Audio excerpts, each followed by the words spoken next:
ครับเมื่อซึ่งได้ก่อเขากูก้นที่ในเฟซบุ๊กเลยทุกข่าวดังเสียงกันเนาะกันกดไลค์กดแชร์กดติดตามไว้ปันเสียกันเนาะหรือเดมียังเข้าใจอัดวิดีโอออกปันนำหรือได้ก็พี่น้องเขาเดมีไปหูไปหันตั้งวนจอมนั่นขนาดเนาะเพราะว่าให้จังนั้นจังไหนเดลีแนวข้ามาอุปันด้วยนั่นขนาดเนาะนะครับวันมันได้เดี๋ยวมากิจเกี่ยวกับลองหวยอีกหนึ่งคันเนาะวันมันได้นะ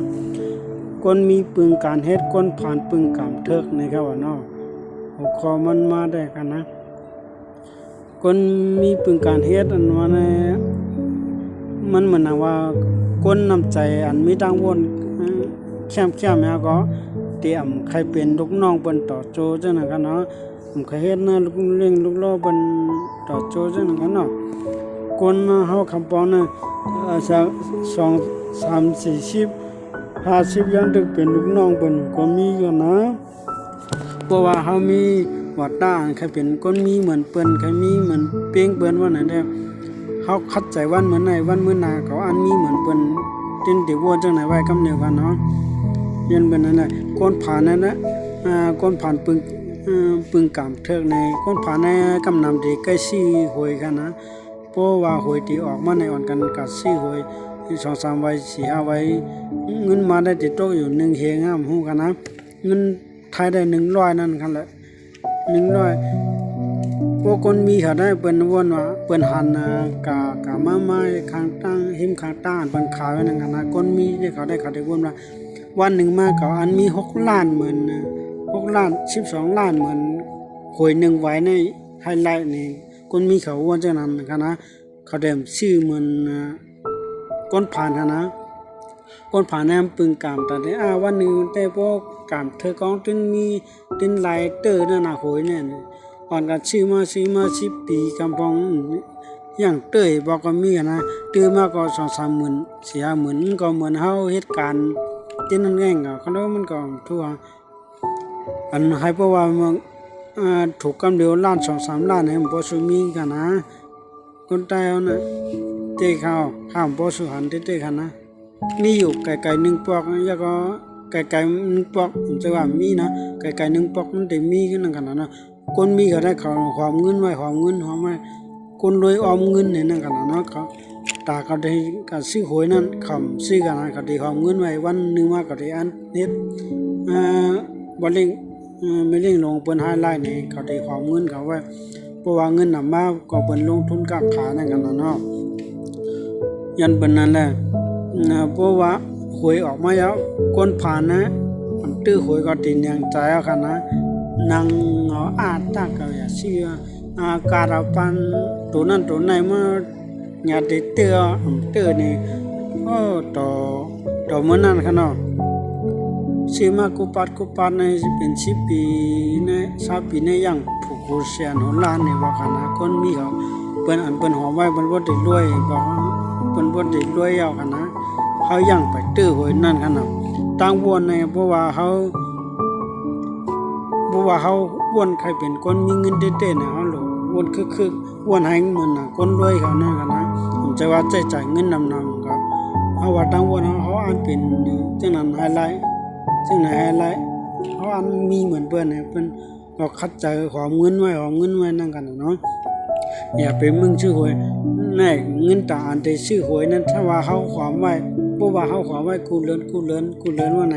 มันก็ตึงมีนำมันก็ตึงมีอย่างกันนะตึงมีลงทุนตาขายนะ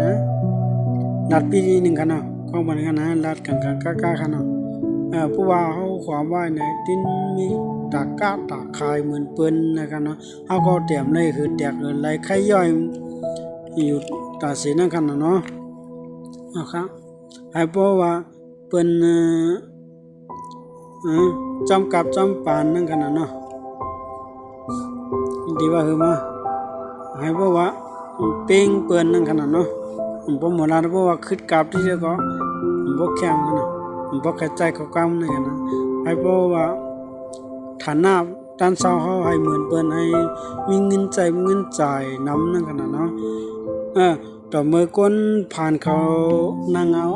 ชื่อมาปันไหลก็ถูกชื่อมาปันไหลก็ถูกใน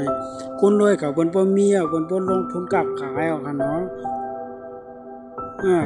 คนมีในที่วนมือหนึ่งคนผ่านน้ำวนมือหนึ่งขนาดเนาะวนนั้นยันเปิ้นอะไรมันมีเหมือนกันยั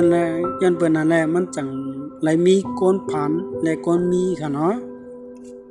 เมื่อคนผ่านเขานั่งเอาคนมีเขาเป็นคนรวยเปิ้นมาจ้างเฮาขึ้นเอามาก็มาเหตุการณ์อันนั้นอันไหนปัญหาเฮาได้ปันเงินสู่รายวันสู่กันนั่งกันได้นี่ชอ3เพลง4เฮงนี่คนรวยเขาบ่เปิ้นบ่มาจ้างเฮาเนาะตั้งวนเมื่อก่อนเมื่อเขาเป็นคนซื้อหวยจ้องกันตาเสกตอนเดียวก็เขายังเป็นคนซื้อหวยกล้วยกะคนมีเขาเป็นข้อมูลเนี่ยเพิ่นบ่ลงทุนกับขายเพิ่นบ่มาจ้างเขาไก่ลูกน้องเขาเพิ่นเขายังไปมีเพียงเขานั่นกันน่ะเนาะเพราะว่าเขาวนดีๆเงินตาได้ซื้อหวยเขาขอไม่ไปลงทุนกับขายตามเตดีกว่านั่นกันน่ะเนาะเขาใครว่าได้เนาะอำใจว่าซื้อหวยเนี่ยอำดีอำใจว่ากันเนาะเพราะว่ามันถูกมากก็เตไลอยู่เตมีกำเดียวอยู่กันเนาะ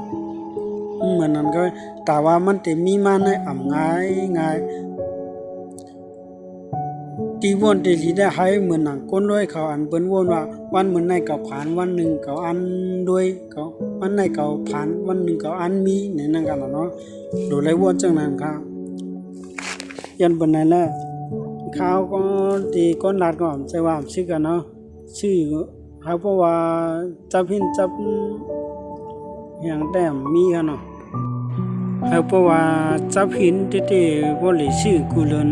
นจังนั้นได้มีกันเนาะเพื่อนเพิ่นนั้นเขาได้วนว่าให้พี่น้องเขาตั้งวนคนเฮาในตั้งวนก็ได้เหมือนกันเขาเนาะถ้าเขาได้ซื้อหวย1กูปัดนั้นถ้าเขาของไว้ไปลงทุนกับขายในกันเนาะเขาใครว่าได้นะ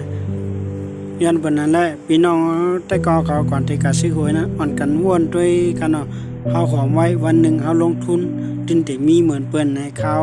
อยู่จำไว้จังไหนครับมือสูงครับ